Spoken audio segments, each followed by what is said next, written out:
Fun with failure. Hello and welcome to the Neckbeard compilation. This is a series of stories that I got from Palabeard.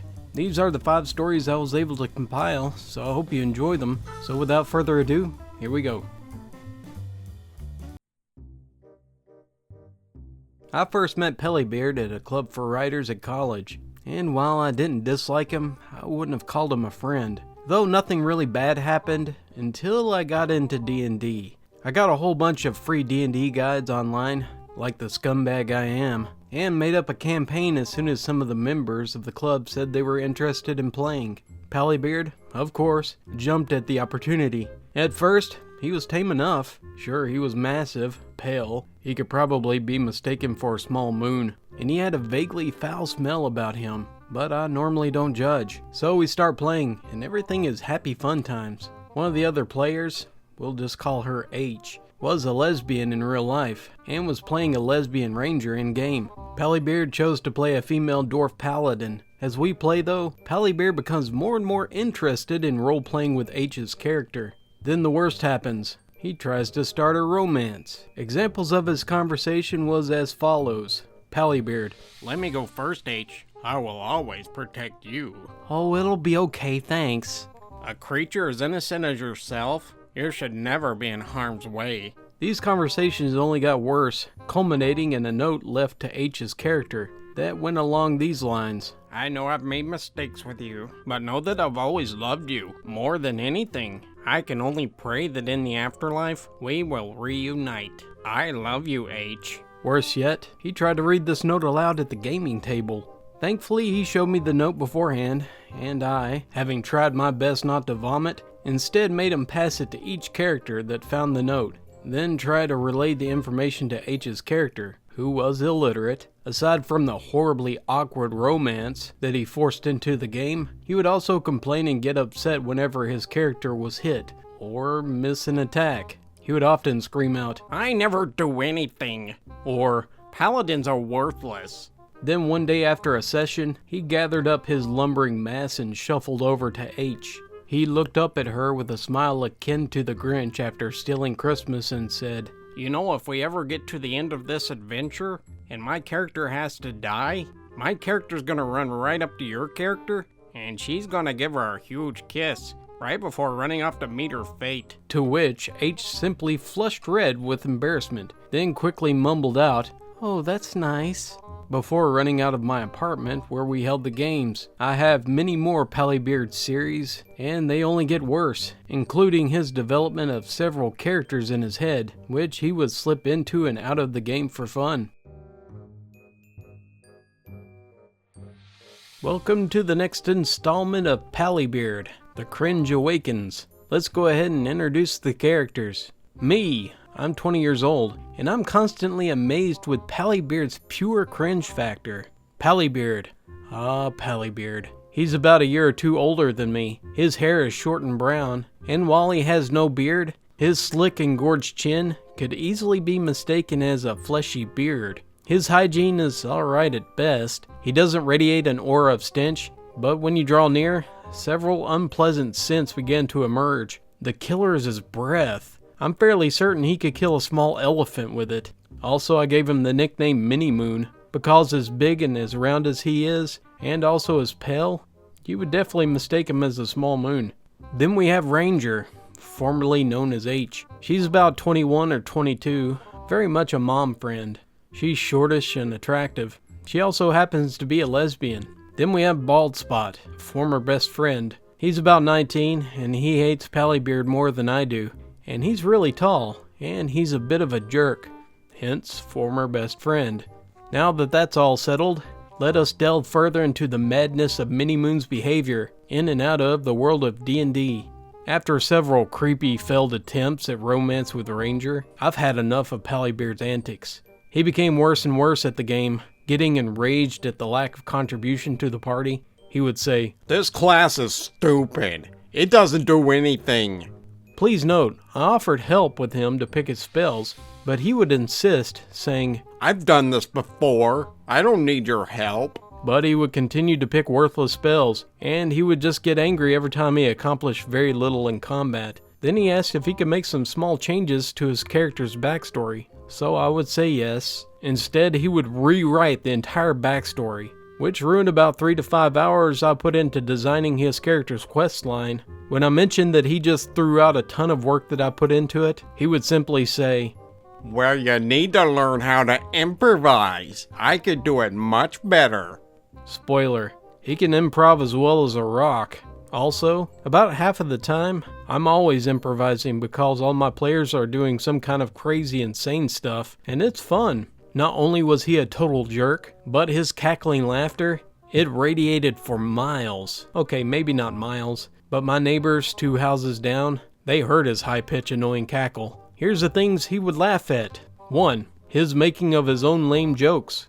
2. Something completely out of character and stupid. And 3. Every time he made a creepy remark towards Ranger's character, or Ranger herself. "We could bathe together to save water." Then he would belt out the most heinous laughter. As I said though, I was getting pretty tired of it, and his rewriting of his backstory and insults turned me from a benevolent, loving god to an angry, vengeful jerk of a god. I told the party that Minnie Moon decided to wander off in the night, and that they later found the character's charred and ruined corpse, and Palabeard would say, "That's stupid! That's completely unfair!" And I would just say, "Go ahead and roll another character and make it less irritating next time." In hindsight, this was a huge error. His new character was a barbarian, and the first thing he said about his character was as follows. "He could have Ranger's character right on his shoulders and cuddle her tight when she's in danger." Oh crap. Then Ranger would say, yeah, I don't really. Then he would go on to say, "See, Ranger likes the idea." At that point a big stupid smile spread across his face, and Bald Spot would say, "I don't think anyone likes that idea. Can you please just make a normal character?" Then he went on to say, "Aw, you guys are no fun. Maybe next time, Ranger." As he cast a hungry look at Ranger, his barbarian proved to be much worse than his previous character when it came to flirtation. He was always offering to carry, lift, or even treat her injuries, even when she was fine. A lot of times he would lean over the gaming table, mouth agape while he's staring at his chosen milady, all the while digging his filthy nails into the table. Eventually, he ends up making a stupid choice, gets captured, and he rats the party out. Magic is illegal in my world, and 2 party members, they use magic. This led to his execution, and the party being pursued, at which point Baldspot, Ranger, and the other got extremely angry. I had enough, so I kicked him out of the gaming group. Worry not though, the story doesn't end here. For after being kicked out, Palabeard decided that he wanted to make his own campaign. Not only that, he would make his own system because the 5th edition is dumb. Along with his new system, he created his new personality. Notice that he has no disorders. He's just freaking weird.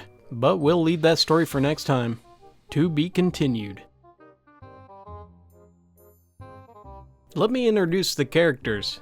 There's me. I'm 20 years old, male, and I'm a dungeon master for the D&D game. I previously skipped out on my own description, have brown hair, and I look pretty decent. I'm around 5'9", 5'10", and around 140 pounds. Is this relevant? I mean, only if you need a mental image of me. Then we have Palabeard, or Minnie Moon. I described him in the last installment, but for the newcomers, he's around 6'1", 6'4", and he weighs a lot. He's very pale, and he has a Grinch-like smile, with the breath to match. Here's a new character. Perfect. She's my girlfriend. I named her such because she is. She's got strawberry blonde hair. She's slightly shorter than me and is way out of my league. She's super sweet and nice to everyone. Then we've got Baldspot. Once more, my former best friend. Very tall and has a massive bald spot on his head. Then we've got Ranger, the longtime victim of Palabeard's advances. I described her in the last installment, and I will stress this again. She's a lesbian.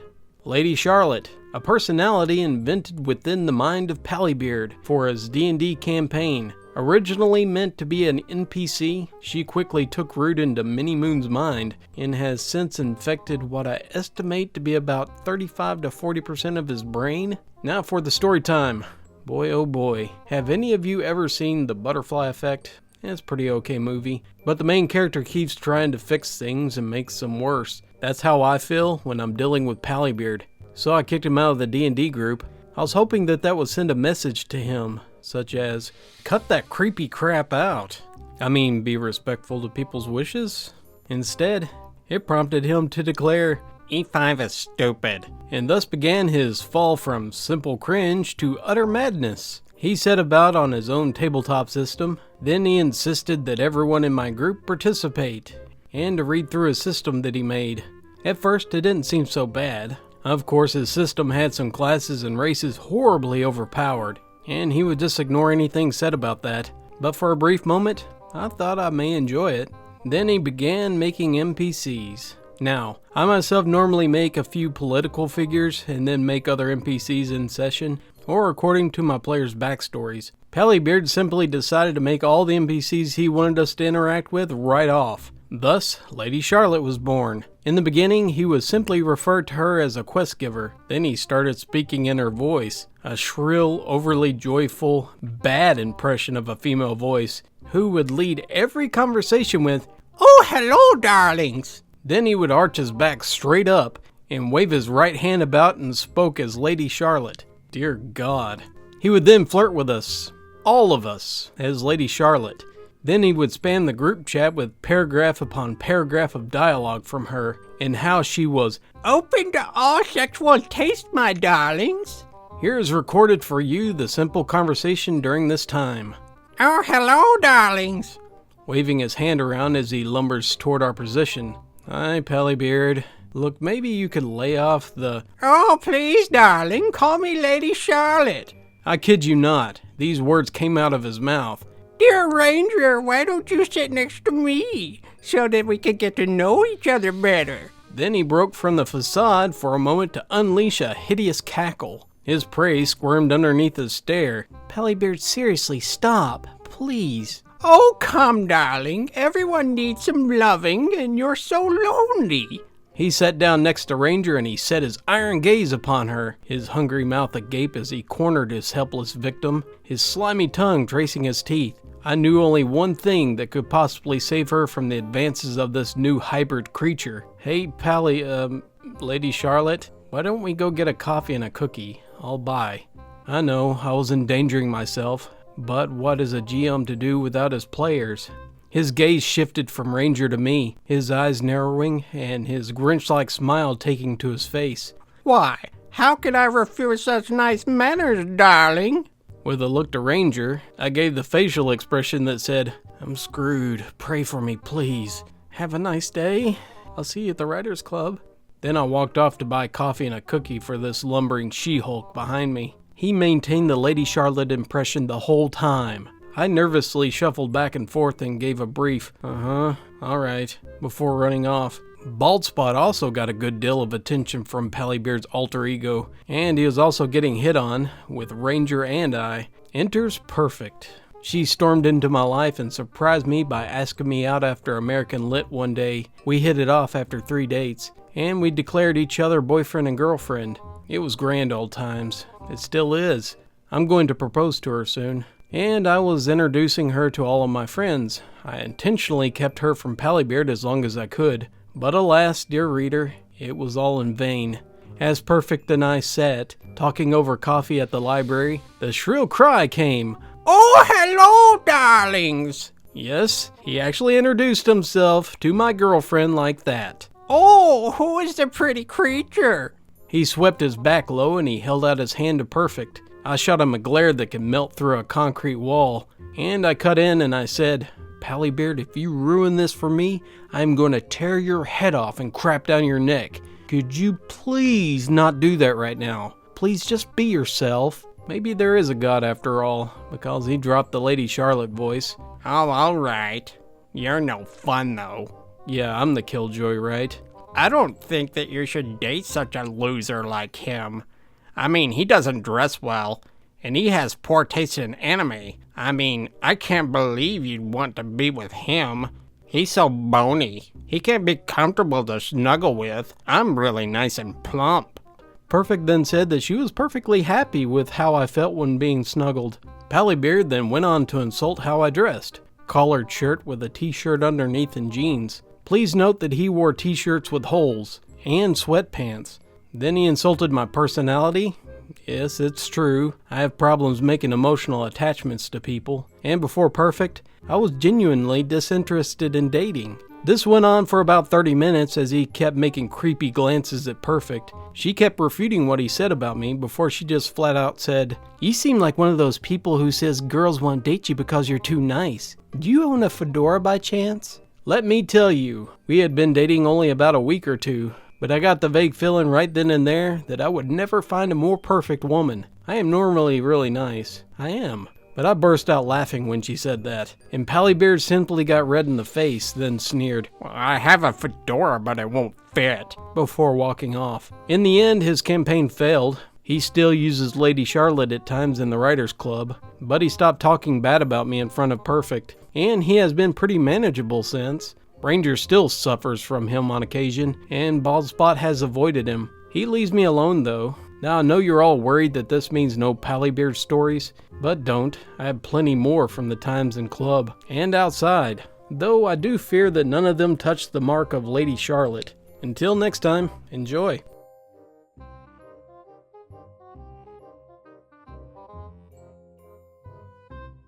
I said before that I had met Palabeard in a writer's club, but I failed to present an adequate narrative of his antics in this wonderful social group.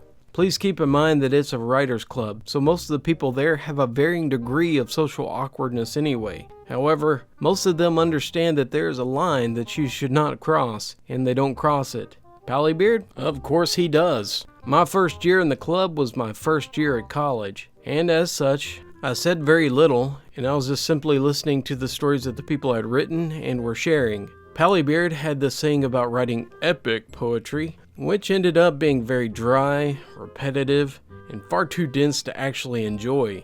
But any attempt from anyone who wanted to help him improve his work was met with, You just don't understand it. As I thought, it's too far above you.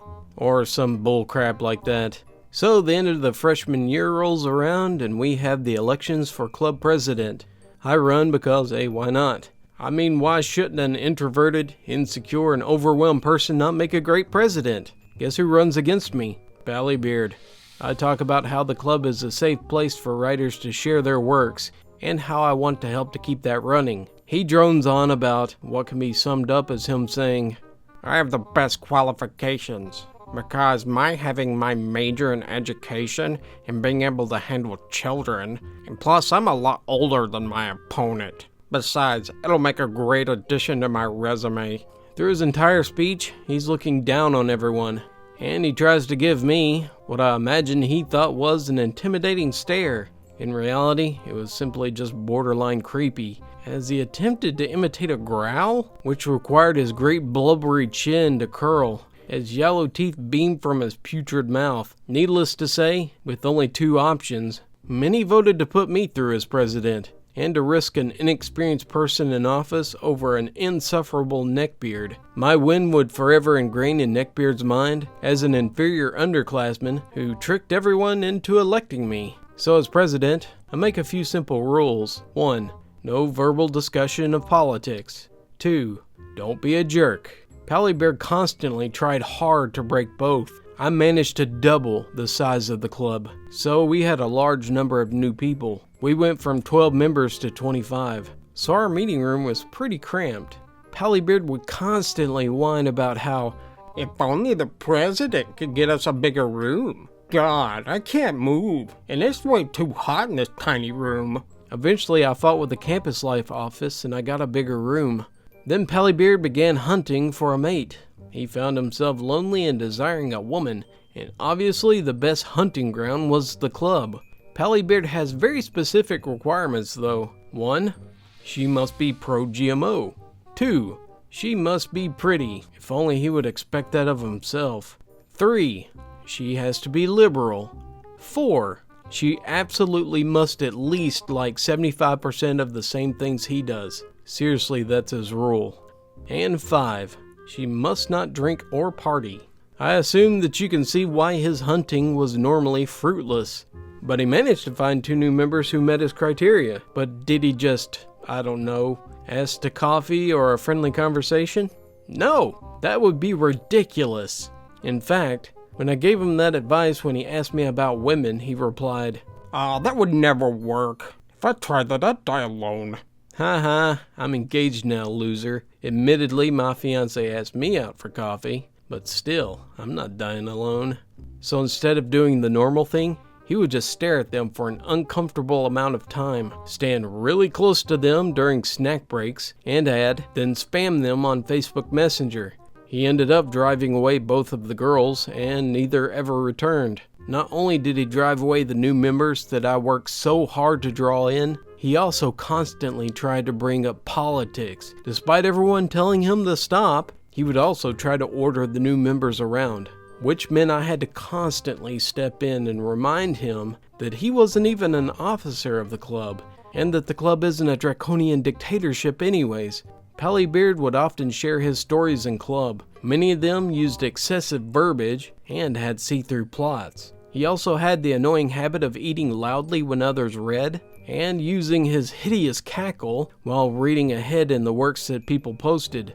The stories are usually posted on the Facebook page and then read by the author. He would also laugh at bad jokes or things that he found funny, usually his own stories. It's kind of like laughing at your own bad jokes, but far worse. He'd also try to compare his universe to mine. I also write, but I rarely post because I like to make sure mine is nice and tidy. So he would try to argue that such and such race in his space universe is stronger than mine, to which I would just shrug because, it's not freaking real. Not to mention it's basically comparing apples to oranges, since every fictional universe has its own governing rules and styles. Also in club, we have a member who posts TV scripts, and we would read them together as different characters. Palabeard always wanted to call dibs on characters. Instead of reading the freaking lines as they are, he would just try to keep the vague point and say whatever the heck he wanted, which isn't helpful to the writer at all, since they're trying to see how things flow. He would always try to read in a cringy accent, like British, Australian, or something like that, and they were always horrible. The real gem comes after he invented Lady Charlotte, and he would begin to read stories in her voice, and he would then also talk to the club in her voice. Needless to say, dealing with him was nearly driving me insane. So some of you have probably read my boyfriend stories of Palabeard, the notorious mini-moon of my sophomore year of college. Having been with my boyfriend very happily for some time now, I have a story of my own that I thought I would share. Right. Cast of characters. I'm stealing from my boy. So here we go. Me, I'm 20 at the time. Currently I'm 21. Average height and weight, dyed red hair, has no chill and don't give a crap. I tend to curse when I get ticked off. Then SighingDM. That's the love of my life. The DM of the campaign that I am witnessing, cute, tallish, wears glasses, has Anakin Skywalker hair that I lust after. Bald spot, former friend. He made me cry and I don't like him. Ranger, adorable lesbian friend and Writers Club companion. OP elf, a way too powerful dark moon elf. She was homebrewed, with some sick armor, played by another female from the Writers Club that's my friend. Palabeard, Pillsbury Doughboy's brother, older, doughier, and annoying.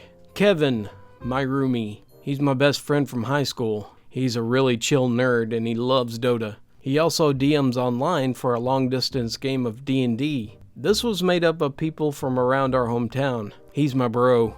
When I first started dating my boyfriend, I have never played Dungeons & Dragons before, but I've always wanted to. I come from a decently Republican hometown and a freakishly Christian household. My mom was sure that if I was allowed to play this game, I would be possessed by Satan and go to the dark side. The joke's on her, because I was bisexual the whole time anyway. I digress. When DM's roomies kicked him out of his apartment during game night so that they could study, I checked with Kevin to see if DM can host a campaign in our living room. Kevin said sure, because he also loves D&D. I told DM to tell his players. I call them his children. Around 5 p.m. or so, a bunch of people show up at my apartment, and they settle down onto the couch. Now the couch is L-shaped, so Ranger and OP Elf, they take one side, and Baldspot took the other. They all have their own character sheet and dice set up on the laptop keys, and Baldspot has his character's handbook. That jerk hated it when people bent the rules, or made an executive decision that was creative in any way. Because of the mass gear uploading, there was no remaining room for Palabeard on the couch, so he sat in a kitchen chair on the side of the couch, totally blocking Kevin into his room, because his bedroom door was behind Palabeard. DM took a seat in a kitchen chair over by the wall, so the children couldn't see his DM screen. They were sneaky buggers. I, as the dutiful housewife, decided to make brownies for the children to eat while they played. I love to bake, especially for people I like, so it wasn't really a big deal. I whipped up some boxed brownie mix and I shoved them in the oven. Then I went back to my bedroom. I don't really like to interrupt people or intrude, so I stayed in my room when DM hosted campaigns at my apartment. I eventually joined the campaign, but not until Palabeard had gone. My apartment complex was brand new to the university this year, and despite the exorbitant price of living there, the walls were super thin. My neighbors loved to play rap music until the early hours of the morning, and I could hear every word. Despite my crappy neighbors, I like to be respectful of others in their space. So when I can hear Palabeard's dolphin having sex while being mauled by a bear's laughter through my closed bedroom door, the neighbor's music, and my headphones, I was watching Netflix. I was decently ticked. I went out on the pretext of checking the timer on the brownies. Then I kindly asked Palabeard to tone it down, because of the neighbors. He rolled his eyes, and he quieted down. Yeah, that lasted like 20 minutes.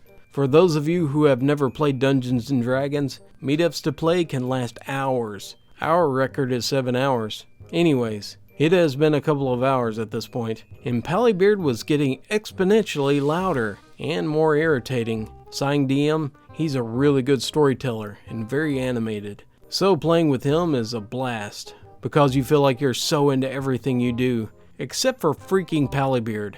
This is boring. Why do we have to do all this diplomacy crap anyway? I'm gonna punch something. And punching thing was the only thing that he was good at, and I'm using the word good very loosely. I leave to the kitchen to clean up my brownie mess. Palabeard is very shortly in full tornado warning siren mode. He was being incredibly loud and disrespectful, making jokes and ignoring everyone else's attempt to deal with the situation at hand in game. Even Kevin stepped out and kindly asked Palabeard to quiet down. He couldn't hear his friends playing online, and Kevin has some sweet headphones that can block out a lot of noise. I was washing up the brownie batter bowl, say that 5 times fast, when Palabeard unleashes an ungodly shriek of laughter, straight from the pits of aquatic mammal hell. I snapped. I'd asked enough times for him to be quiet, like everyone else was doing so easily. I whipped around and I stared him down and I sternly said, "We have neighbors, you loud moron. Could you quiet down?" He looked aghast, but was happily shocked into silence. The game for the night was nearly over anyway, so DM finished up the role-playing scenario and called the session. Then the children packed up and said goodbye.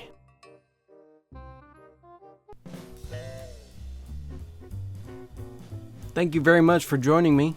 I hope you enjoyed that. Whenever I get any series of other Neckbeards, I'll do the same thing. So until next time, take care of yourself and have a good day.